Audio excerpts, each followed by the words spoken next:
Hi കൂട്ടുകാരെ, പുതിയൊരു വീഡിയോയിലേക്ക് എല്ലാവർക്കും സ്വാഗതം. യതീന്ദ്രനെ വിളിക്കാൻ വന്ന ഇന്ദ്രജയോട് യതീന്ദ്രൻ പറയാണ്, എന്തിനാണ് ഞാനും നിനക്കും നിന്റെ മമ്മിക്കും മുന്നിൽ വിഡ്ഢിവേഷം കെട്ടുന്നത്? എന്നെ കൊണ്ട് പറ്റത്തില്ല. കോമാളിയെ പോലെ ഇങ്ങനെ വന്ന് നിൽക്കല്ലേ. എന്താ ഡാഡി ഇങ്ങനെയൊക്കെ സംസാരിക്കുന്നത്? മമ്മിയെ കുറിച്ച് അറിയാലോ. എന്താ അറിയാനുള്ളത്? ഇന്നലെ ഞാൻ നിങ്ങളുടെ പ്രശ്നത്തിനൊക്കെ കൂട്ടുനിന്നില്ലേ? ഇനി ഇന്നും വേണമെന്നാ പറയുന്നത്? എന്നെ കൊണ്ട് പറ്റില്ല. കാരണം എൻ്റെ മകളാണ് നന്ദിനി. അവളെ കാണാനില്ല. അതിനെക്കുറിച്ച് നിങ്ങൾ ആരെങ്കിലും അന്വേഷിച്ചോ? അവൾ എവിടെയെന്നോ അവൾ എവിടോട്ട് പോയെന്ന് നിങ്ങൾ ആരെങ്കിലും തിരക്കിയോ? ദേ ഡാഡി, വെറുതെ മമ്മിയെ ദേഷ്യം പിടിപ്പിക്കാൻ നിൽക്കണ്ട. ഡാഡിയുടെ പ്രശ്നം ഇത് തന്നെയാണ്. ഡാഡിക്ക് ഈ വീട്ടിൽ ഏറ്റവും വലുത് നന്ദിനിയാണ് ഡാഡിക്ക് വലുത്. എന്നാൽ ഞാനൊരു കാര്യം ചോദിക്കട്ടെ, ഞാൻ ഈ വീട്ടിൽ നന്ദിനിയാണ് വലുതെന്ന് പറയാൻ എൻ്റെ മകൻ്റെ ഭാര്യയല്ലേ? ആ ഭാര്യയെ കാണാതായാൽ ഈ വീട്ടിലുള്ളവർക്ക് അന്വേഷണമില്ലേ? നാളെ വിജയെ കാണാതായ ഇതുപോലെയാണോ? അത് കേൾക്കുന്ന ഇന്ദ്രജ പറയണേ, ദേ വിജയും നന്ദിനിയെ ഒരേ കൂട്ടത്തിൽ കൂട്ടണ്ട. വിജയ് നല്ല അന്തസ്സുള്ള കുടുംബത്തിലാണ്, സ്റ്റാറ്റസുള്ള കുടുംബത്തിലാണ്, അത്യാവശ്യം തറവാടിയാണ്, എല്ലാം ഉണ്ട് എന്നൊക്കെ പറയുമ്പോൾ ഹോ അതുള്ളതൊന്നും നീ പറയണ്ട, പറച്ചിലെല്ലാം ഉണ്ട്, എന്നാൽ പ്രവൃത്തിയിൽ നിങ്ങൾക്ക് എന്താണുള്ളത്? അന്തസ്സിന്റെ കാര്യമൊന്നും ഇവിടെ പറയാൻ നിൽക്കണ്ട. ദേ ഡാഡി, വെറുതെ ഒരു വഴക്കിന് നിൽക്കണ്ട കേട്ടോ. മമ്മി എന്താ പറഞ്ഞത് ഡാഡിയോട്? മമ്മി എന്താ പറഞ്ഞു? ചത്തുകളയെന്ന് പറഞ്ഞു, അത്രയല്ലേ? അതെന്നെ അത് അത് മമ്മി അങ്ങ് ചെയ്യും എന്ന് പറയുമ്പോൾ ഉടൻ തന്നെ യതീന്ദ്രൻ പറയാണ്, ആയിക്കോട്ടെ. എന്തെന്ന് വെച്ചാൽ ഈ ദാമ്പത്യം എന്ന് പറയുന്നത് അത് അങ്ങനെ അങ്ങ് ആഘോഷിക്കാൻ ഒരു തരം രണ്ട് മനസ്സോടുകൂടി ആഘോഷിക്കാനൊന്നും പറ്റിയൊരു കാര്യമല്ല. ജീവിതകാലം മുഴുവൻ മുന്നോട്ട് പോകേണ്ട ഒരു കാര്യമാണ്. ആ സമയം ദാമ്പത്യ ജീവിതത്തിൽ ഇങ്ങനെ ഒരു ആഘോഷം 30ാം വിവാഹ വാർഷികം ആഘോഷിക്കുന്നുണ്ടെങ്കിൽ അത് രണ്ടുപേരുടെയും മനസ്സറിഞ്ഞിട്ടുണ്ടാവണം. ഇതിപ്പോൾ ഒരാൾക്ക് വിജയത്തിന് വേണ്ടിയും ഒരാൾ മനസ്സ് നൊന്ത് നിൽക്കുന്ന സമയത്തല്ല ഇങ്ങനെയുള്ള ആഘോഷം നടത്തേണ്ടത്. ഇത് വാശിപ്പുറത്ത് നടത്തുന്നത് പോലെയാണ് എനിക്ക് തോന്നുന്നത്. അല്ലാതെ എന്നോടുള്ള ദാമ്പത്യത്തിലുള്ള ആ ഒരു സ്നേഹം കൊണ്ടൊന്നല്ല എന്നിങ്ങനെ പറയുമ്പോൾ ഉടൻ തന്നെ ഡാഡി ഇത് എന്തറിഞ്ഞിട്ട് എങ്ങനെയൊക്കെ സംസാരിക്കുന്നത്? ഡാഡിക്ക് ഇപ്പോൾ എന്താ പ്രശ്നം? നന്ദിനി വരുന്നതിനെ കുറിച്ചല്ലേ? ഇപ്പോൾ ഡാഡിയുടെ മകൻ ഇന്നലെ എന്തെങ്കിലും തീരുമാനങ്ങൾ ഡാഡിയോട് പറഞ്ഞോ? അതുകൊണ്ടാണ് ഇങ്ങനെ സംസാരിക്കുന്നത്. അത് കേട്ട ഉടൻ തന്നെ എൻ്റെ മകനെ ഒന്നും പറഞ്ഞിട്ടില്ല. എൻ്റെ മകനെക്കുറിച്ചും നന്ദിനിയെക്കുറിച്ചും ഓർത്തിട്ടുള്ള എൻ്റെ വേദനയാണ്. ശരി ഡാഡി, ഞാനൊരു കാര്യം ചോദിക്കട്ടെ? ഡാഡിയുടെ മകൻ എല്ലാവർക്കും മുന്നിൽ വെച്ച് പറഞ്ഞത് എന്താ? കേക്ക് കട്ട് ചെയ്യുന്ന ആ സമയം നന്ദിനി ഇവിടെ വരുന്നല്ലേ പറഞ്ഞത്? അതെ, എൻ്റെ മകൻ പറഞ്ഞു. അപ്പൊ ഡാഡിക്ക് ഡാഡിയുടെ മകനിൽ വിശ്വാസമില്ലേ? തീർച്ചയായും എനിക്ക് എൻ്റെ മകനിൽ വിശ്വാസമുണ്ട്. എങ്കിൽ കേക്ക് കട്ട് ചെയ്യുന്ന സമയത്ത് നന്ദിനി ഇവിടെ എത്തും. ഡാഡി അത് വിശ്വസിക്കുക. ഡാഡിയുടെ മകനെ വിശ്വസിച്ചാൽ മതി. മമ്മിയുടെ വെല്ലുവിളി അവിടെ നിൽക്കട്ടെ, മമ്മിയുടെ മുന്നിൽ അവൻ എത്തിക്കട്ടെ. ഡാഡിയുടെ മകൻ അത്ര നിസ്സാരക്കാരനല്ല എന്ന് ഡാഡിക്ക് അഭിപ്രായമല്ലേ? ഉണ്ട്. എങ്കിൽ ഡാഡി അത് വിശ്വസിക്കുക. ഡാഡി ഇപ്പോൾ ഈ ഇരിക്കുന്ന ഡ്രസ്സ് എടുത്ത് താഴോട്ട് വരാൻ നോക്ക്. ഇത് മമ്മി എടുത്തതാണ്. മമ്മിയുടെ മുന്നിൽ അവൻ കേക്ക് മുറിക്കുന്ന സമയത്ത് നന്ദിനിയെ കൊണ്ടുവരുമെന്ന് പറഞ്ഞിട്ടുണ്ടെങ്കിൽ ഡാഡിക്ക് വിശ്വാസമുണ്ടെങ്കിൽ കൊണ്ടുവരട്ടെ എന്നും പറഞ്ഞ് ഇന്ദ്രജ അവിടെ നിന്ന് പോവുകയാണ് കേട്ടോ. ഇതേ സമയം നന്ദിനിയാണ് കാണിക്കുന്നത്. നന്ദിനി പതിയെ അവിടെ നിന്ന് നീക്കുകയാണ്. അപ്പോൾ കൊണ്ട് ചോദിക്കുകയാണ്, എവിടേക്കോടി നീ പോകുന്നത്? എങ്ങോട്ടടി നീ ഓടുന്നത്? ആ സമയം നന്ദിനി പറയാണ്, ഞാൻ ഇങ്ങോട്ട് ഓടില്ല, എനിക്ക് ബാത്റൂമിലൊന്ന് പോകണം. ആ സമയം ആയിക്കോട്ടെ, ഇനി ബാത്റൂമിലോട്ട് പോയിക്കോ, ഇപ്പോൾ അത് വേണോ എന്ന് ആദ്യം ചോദിക്കുന്നുണ്ട്. ഇല്ല, എനിക്കത് പറ്റില്ല, എനിക്ക് പിടിച്ചു നിൽക്കാൻ ഇനി പറ്റത്തില്ല.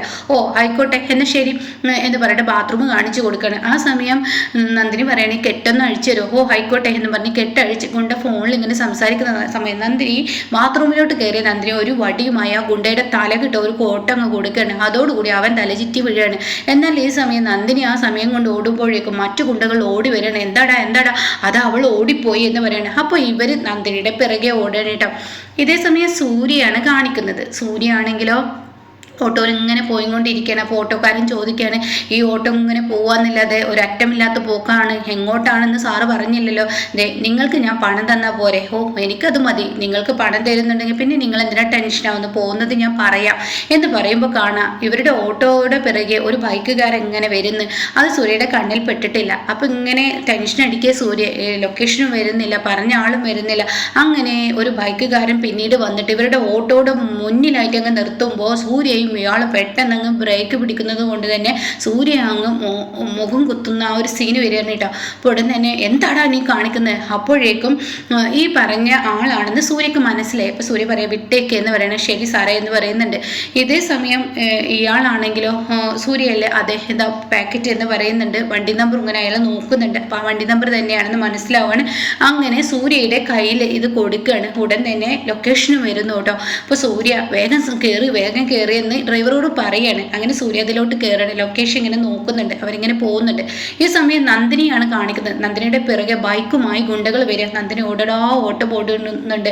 ആ സമയം വീണ്ടും ഗുണ്ടകൾ ഇങ്ങനെ വന്നുകൊണ്ടിരിക്കുകയാണ് കേട്ടോ. നന്ദിനി ആണെങ്കിലോ ഒരു വാട്ടർ ടാങ്ക് ഉണ്ടല്ലോ അതിൻ്റെ പിറകിൽ നന്ദിനി ഒളിച്ച് നിൽക്കണം. അപ്പോഴേക്കും ഇവരങ്ങോട്ടേക്ക് ഓടിയെത്തിയാണ്. സൂര്യ ആണെങ്കിൽ ഒരു സൈഡിലൂടെ ഓട്ടോയിലും ഇങ്ങനെ വരുമ്പോൾ അവിടെ വണ്ടി നിർത്തണം. അത് കാണുന്ന സൂര്യ എന്താ വണ്ടി നിർത്തിയത്, പോലീസ് ചെക്കിങ് നടത്തുന്നുണ്ടെന്ന് പറയുന്നത്. അപ്പോൾ ഒരു ബൈക്കുകാരൻ പെട്ടെന്ന് അങ്ങ് വണ്ടി എടുക്കാൻ ശ്രമിക്കുമ്പോൾ പോലീസ് അയാളോട് ചൂടാവണം. അപ്പോൾ സൂര്യ പറയണേ, ഈ പോക്കറ്റ് നോക്കിയിട്ട് സൂര്യ പറയണേ, നമുക്ക് വണ്ടി തിരിച്ചു വിടാം, അതായിരിക്കും നല്ലത്, ഇപ്പോൾ ഇവിടെ നിൽക്കാൻ സമയമില്ല എന്ന് പറയണേ. അപ്പോഴേക്കും പോലീസ് സൂര്യയുടെ പിറകിൽ എത്തിയിട്ടോ ഓരോ വണ്ടി ഇവിടെ നിർത്തണം, നിർത്താതെ പോരുതെന്ന്. അപ്പോഴേക്കും സൂര്യ എന്ത് ചെയ്യുന്ന ആ വണ്ടിയിൽ നിന്ന് ഇറങ്ങിയിട്ട് തൻ്റെ ബോക്സ് എടുത്ത് ഓടുമ്പോൾ പോലീസുകാർ ഇവനെന്തിനാ നമ്മളെ കാണുമ്പോൾ ഓടുന്നു, വിടല്ല അവനെ പിടിക്കുക എന്ന് പറയണേ.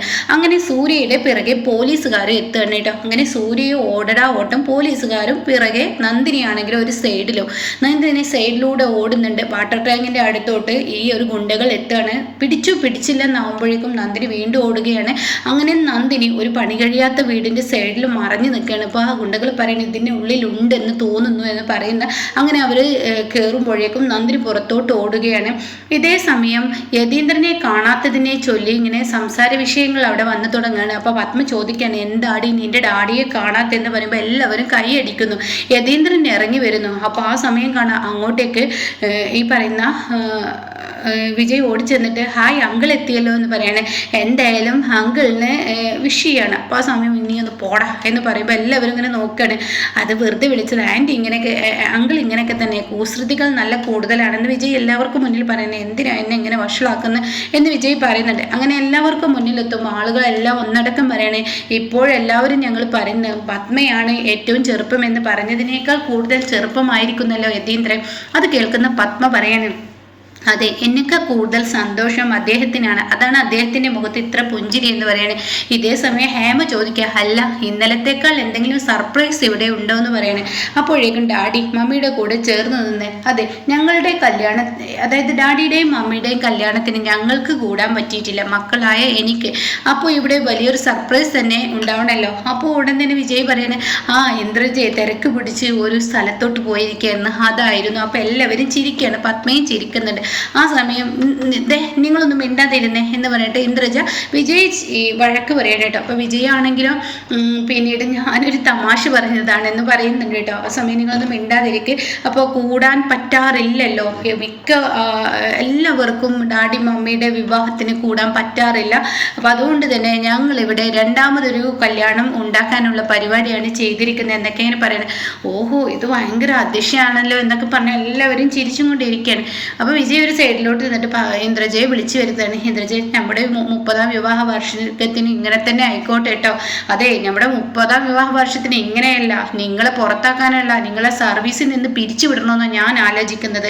അപ്പോൾ അത് കേട്ടിട്ടാണ് കേട്ടോ അങ്ങോട്ടേക്ക് രാജു വരുന്നത്. അപ്പോൾ രാജുനോട് പറയാം, അത് ഇന്ദ്രജ വെറുതെ പറഞ്ഞല്ലേ സാറേ, അത് വെറുതെ പറഞ്ഞതൊന്നല്ല, ഇന്ദ്രജ മേഡം സീരിയസ് ആയിട്ട് ഒരു കാര്യം പറയത്തുള്ളൂ, അതുകൊണ്ട് സാറൊന്ന് സൂക്ഷിക്കുന്നത് നല്ലതാണ്. എന്നാൽ തണുത്ത വെള്ളം കുടിച്ചു എന്നും പറഞ്ഞു പോകുമ്പോൾ അയ്യോ എനിക്ക് പേടിയാവുന്നു എന്ന് വിജയ് ഇങ്ങനെ കാണിക്കുന്നുണ്ട്. പിന്നീടാണെങ്കിലോ നന്ദിനിയാണ് കാണിക്കുന്നത്. നന്ദിനി വീട്ടിൽ നിന്ന് ഓടി വരികയാണ്. അപ്പോഴേക്കും സൂര്യയെ പോലീസ് പിടിക്കുകയാണ്. സൂര്യ പോലീസുകാരനെ ഒരൊറ്റ തട്ടങ്ങ് തട്ടിയിട്ട് പിന്നീട് സൂര്യ ഓടിക്കൊണ്ടിരിക്കുകയാണ്. ഇതേ സമയം സൂര്യ ഓടുമ്പോൾ പോലീസുകാരും പിറകെയുണ്ട്. എന്നാൽ ഗുണ്ടകളാണെങ്കിലും നന്ദിനിയുടെ പിറകെ വന്നിരിക്കുകയാണ്. അങ്ങനെ നന്ദിനി ഒരു റോഡിലൂടെ ഇങ്ങനെ കയറി വരുമ്പോൾ ഉടൻ തന്നെ അത് കുറുക്ക് വഴിയിലൂടെ ഗുണ്ടകൾ അതാടാ അവൾ എന്ന് പറയുമ്പോൾ നന്ദിനിയാണെങ്കിലും പെട്ടെന്ന് അവിടെ വീണ് പോവാണ് കേട്ടോ. അപ്പോൾ ഇങ്ങനെയുള്ള എപ്പിസോഡാണ് ഇപ്പോൾ ലാസ്റ്റ് വന്നിരിക്കുന്നത്.